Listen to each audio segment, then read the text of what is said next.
বিশ্বনবী ওনাকে কোরআনের জ্ঞান শিক্ষা দিতে লাগলেন। উনি বিশ্বনবী সবার কাছে কোরআন শোনায়, কিন্তু বিশ্বনবী নিজে আব্দুল্লাহ ইবনে মাসুদের কাছ থেকে কোরআন শুনতো। বিশ্বনবী একবার বললেন, ইকরা আলাইয়া ইয়া মাসুদ। ইবনে মাসুদ একবার শোনাও তো কোরআন দেখি। আব্দুল্লাহ ইবনে মাসুদ বলে, আকরাউ আলাইকা ওয়া আলাইকা উনজিল। নবী, আপনার উপর কোরআন নাজিল হয় আর আমি আপনার সামনে কোরআন পড়ব? বিশ্বনবী বললেন, ইন্নী উহিব্বু আন আসমাআহু মিন গায়রি। আমি নিজে পড়তে যেমনি ভালোবাসি, অন্যে পড়ুক আমি শুনবো, এটাও আমি ভালোবাসি। সূরা নিসা তিনি তেলাওয়াত করে শুনিয়েছেন। এমন সূক্ষ্ম সূক্ষ্ম বিষয় বিশ্বনবী ওনাকে ধরিয়ে দিয়েছেন। উনি হয়ে গিয়েছেন, আব্দুল্লাহ ইবনে আব্বাস হয়েছেন রাইসুল মুফাসসিরিন, ওই হয়ে গিয়েছেন ফাকিহুল উম্মাহ। ওনার চাইতে বড় ফকিহ এই পৃথিবী আর দেখবে না। চিল্লায় বলেন সুবহানাল্লাহ। উনি বলতেন, ওয়াল্লাহি ওয়াল্লাহি ইল্লাযী লা ইলাহা গায়রু মা উনজিলাত সূরাতুন ইল্লা ওয়া আনা আ'লামু আইনা উনজিলাত ওয়া ফীমা উনজিলাত। বিশ্বনবী এমন ভাবে কোরআনের দার্স আমাকে দিয়েছেন, কোরআনে যত সূরা নাজিল হয়েছে, যেখানে নাজিল হোক না কেন আমি জানি এটা কোথায় নাজিল হয়েছে এবং কোন প্রেক্ষাপটে নাজিল হয়েছে। এমন একটা সূরা নাই যে সূরার কোথায় নাজিল হয়েছে আমি মাসুদের জানা নাই, কোন প্রেক্ষাপটে নাজিল হয়েছে আমার জানা নাই। এরকম ঘটবে না। চিল্লায় বলেন আল্লাহু আকবার। এই আব্দুল্লাহ ইবনে মাসউদ রাদিয়াল্লাহু তাআলা ওমর ফারুকের সময় কুফার চিফ জাস্টিস ছিলেন। কুফা নগরীর চিফ জাস্টিস। চিফ জাস্টিস বুঝেন নাই? বিচারপতি। কি ছিলেন?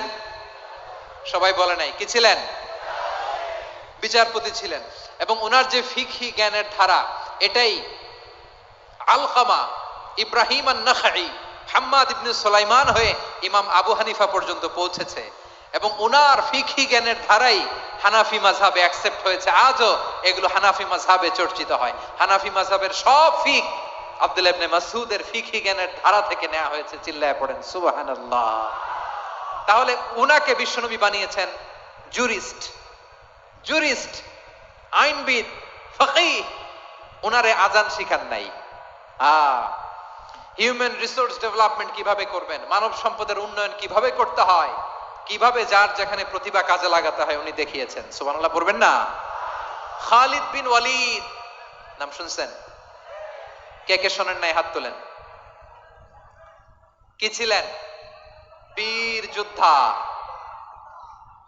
যোদ্ধা ছিলেন খালিদ বিন ওয়ালিদ। কিন্তু তিনি ইসলাম ধর্ম গ্রহণ করেছেন অনেক দেরিতে, 8ম হিজরিতে। তার মানে 8ম হিজরির আগে উনি মুশরিকদের পক্ষে লড়াই করেছেন। ওনার হাতে কত মুসলিম সাহাবী যে নিহত হয়েছে হিসাব নাই। বিশ্বনবী টার্গেট করে রাখছে, তুমি আমাদের মুসলিমদের এত ক্ষতি করলা, তুমি যখন মুসলমান হবা তোমার দিয়ে আমি এমন কাম করামু যে এটা আর কেউ করতে পারবে না। সুবহানাল্লাহ নাই? যশোর ক্লান্ত হয়ে গেছে।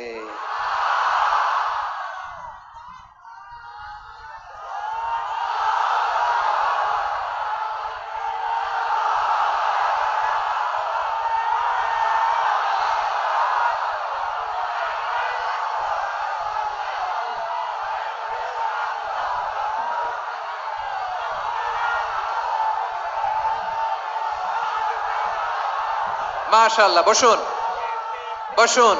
বসুন। খালিদ বিন ওয়ালিদ রাদিয়াল্লাহু তাআলা 8ম হিজরিতে মুসলিম হয়েছেন, মক্কা বিজয়ের আগে। তো মক্কা বিজয়ের আগে যখন মুসলিম হয়েছেন, এর আগে কি করছেন? কাফিরদের সাথে যুদ্ধ করেছেন। উনি উহুদের যুদ্ধে মুসলমানদের যে পরাজয় ভাব, কঠিন পরিস্থিতির মুখোমুখি উনার কারণে পিছন থেকে এমন আতর্কিত আক্রমণ করেছেন, মুসলমানদেরকে কচুকাটা করেছেন। 8ম হিজরিতে আল্লাহ তাআলা হেদায়েতের নূর দিয়ে ওনার হৃদয়টাকে উজালা করে দিলেন। লা ইলাহা এটা এমন বাণী যার হৃদয়ে একবার টাচ খাবে, এইটা থেকে সে আর পালিয়ে বেড়াতে পারে।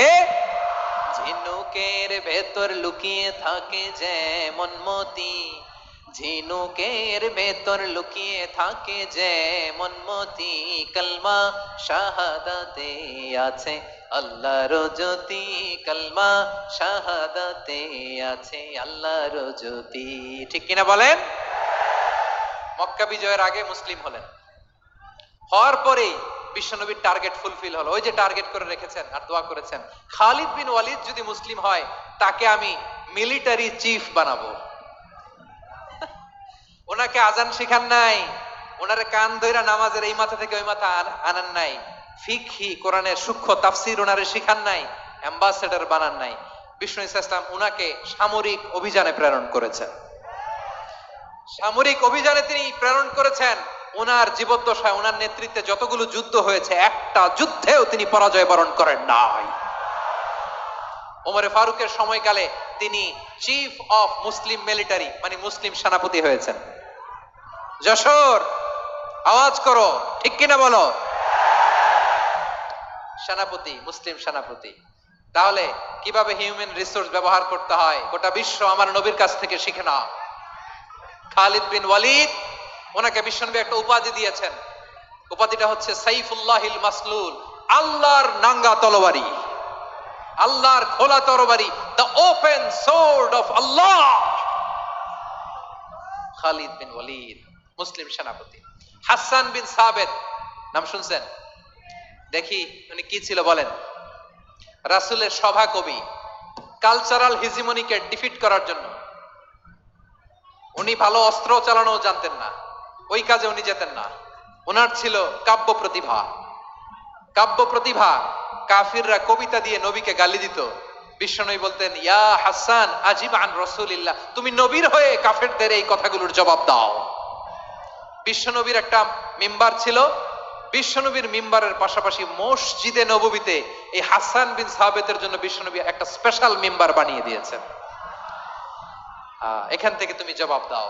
এবং বিশ্বনবী বলেছেন, আল্লাহুম্মা আইয়িদহু বিরূহিল কুদুস। আল্লাহ, হাসান আমার পক্ষে জবাব দেয়, তুমি জিব্রাইল মারফত তাকে সাহায্য পাঠায়া দিও। রাসূল সাল্লাল্লাহু আলাইহি ওয়াসাল্লামের সভা কবি, the poet of the prophet, নবীর কবি। উনি কবিতা দিয়ে এমন উচ্চাঙ্গের ভাষায় কবিতা দিয়ে তিনি জবাব দিতেন, কাফিরদের গা শিহরে যেত, তাদের হৃদয়ে আগুন ধরে যেত। তাহলে এরকম কবিরও দরকার আছে না নাই?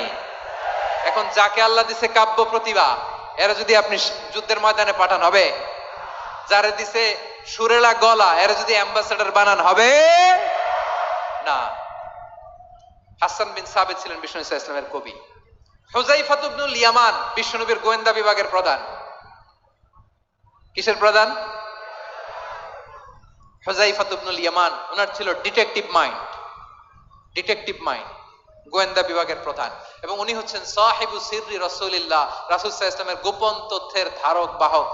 নবীর যেই কথা কেউ জানে না, সব হুযায়ফার পেটের ভিতরে ছিল। সুবহানাল্লাহ পড়েন। মদিনার যত ইহুদি, ইহুদিদের একটা লিস্ট ছিল। এই লিস্ট শুধু দুইজন জানতো, বিশ্বনবী আর হুযায়ফা। সুবহানাল্লাহ পড়বেন না? তাহলে ওনাকে কোন দায়িত্ব দিছে? কোন বিভাগ? যশোর আওয়াজ করো, কোন বিভাগ? গোয়েন্দা বিভাগের হেড ছিল।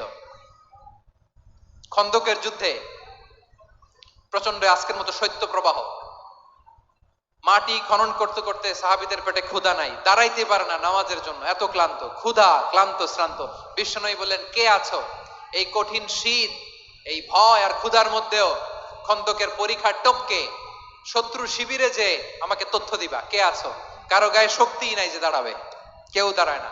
বিশ্বনবী তখন নিজে হুযায়ফাকে ডাক দিলেন, হুযায়ফা, যে আমাকে আজকে শত্রু শিবিরের তথ্য এনে দিবে, সে জান্নাতে আমার মোরাফাকা, আমার সঙ্গী হবে।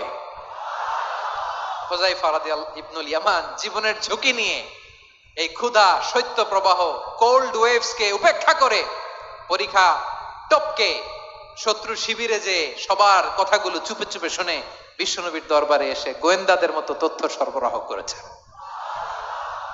বিশ্বনবীর গোয়েন্দা বিভাগের প্রধান হুযায়ফা ইবনুল ইয়ামান ইন্টেলিজেন্স বিভাগ চালাতেন। মুনাফিকদের নাম ওনার কাছে ছিল।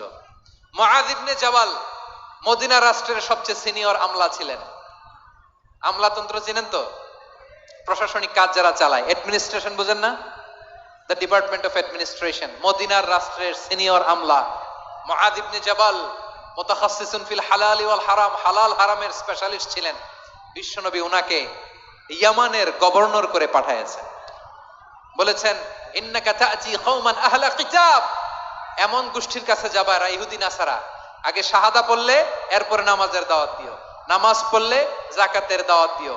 গভর্নরের অ্যাটিটিউড যেমন থাকে তেমন অ্যাটিটিউড ধরে রেখো। সুবহানাল্লাহ পড়েন।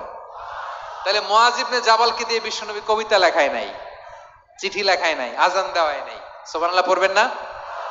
সব শেষ সাহাবী বলি আবু হুরায়রা রাদিয়াল্লাহু তাআলা, নাম শুনছেন? বিড়ালের বাবা কি করতেন? খালি হাদিস মুখস্থ করতেন। উনি বলতেন আলজামু রাসূলুল্লাহ আলা মিল ইবাতনি, আমার শুধু পেটের ক্ষুধার বন্দোবস্ত হইলে আমি নবীর সঙ্গ ছাড়তাম না। আমার আনসার সাহাবারা ক্ষেত খামারের কাজ করত, আমার মুহাজির সাহাবারা ব্যবসা করত, আর আমি নবীর সাথে সাথে থাকতাম। শুধু সকাল বিকাল দুই বেলা যদি আমার খাবারের বন্দোবস্ত হয় আমি আর নবীর লগ ছাড়ি না। সুবহানাল্লাহ কইবেন না? 5374টা হাদিস তিনি বর্ণনা করেছেন। সবচেয়ে বেশি হাদিস বর্ণনাকারী সাহাবী। হাদিস প্রিজার্ভেশনের কাজে বিশ্বনবী ওনাকে কাজে লাগিয়েছেন। উনি একদিন বলেন ইয়া রাসূলুল্লাহ আসমাউ মিনকা কাসীরান ফালা আহফাজু, নবী অনেক কথা শুনি আমার মনে থাকে না। বিষ্ণু বললেন তাই? উবসুত রিদাক, তোমার চাদরটা বিছাও। আবু হুরায়রা বিছালেন, বিশ্বনবী হাত বুলায় দিলেন, এরপরে অনেক হাদিস বর্ণনা করলেন। আবু হুরায়রা বলে তারপর থেকে বিশ্বনবী যাই বর্ণনা করে আমি শুনি আর একটাও ভুলি না। এখন সুবহানাল্লাহ।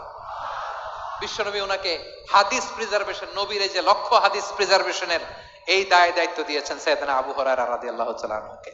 প্রিয় ভাইরা, তাহলে 10 জন সাহাবীর কথা যে বললাম, আপনারা কি খেয়াল করেছেন কত বড় ট্যালেন্ট হান্টার, চৌকস ট্যালেন্ট হান্টার ছিল আমার নবী। এক একজনের এক এক ট্যালেন্ট এক এক কাজে অ্যাসাইন করেছেন, এক একজনকে এক এক দায়িত্ব দিয়েছেন, এক একজনের প্রতিভাকে এক এক ভাবে বিকশিত হওয়ার সুযোগ দিয়েছেন। আওয়াজ করে বলেন ঠিক কি না? এখন আমার পর্দার আড়ালে আমার মায়েরা বলবে এতগুলো পুরুষ সাহাবীর কথা বললো, নারী সাহাবীরা কি কিছু করে নাই?